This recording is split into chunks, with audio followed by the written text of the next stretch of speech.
beses. Pangalawa, tingnan nga natin.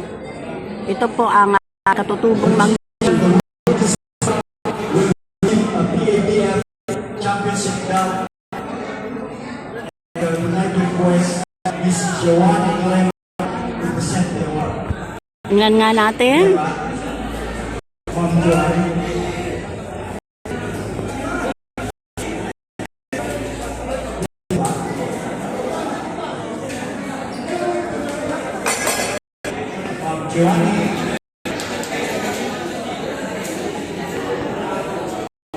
Buloy!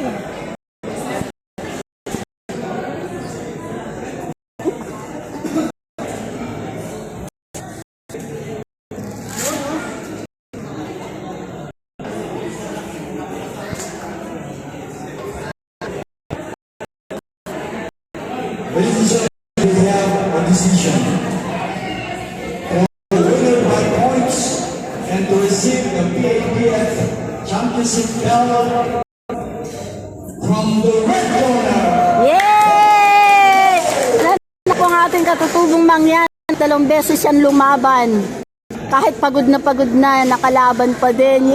Yes! Yes, thank you Lord. Thank you Lord.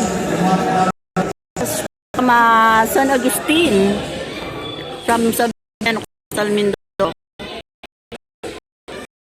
Yes, thank you Lord. Maba. Buloy, galing na!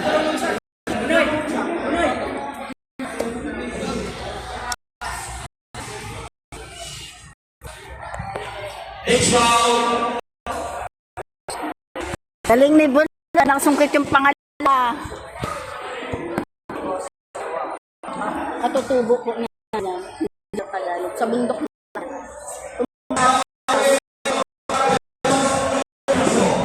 Sa pangalawa.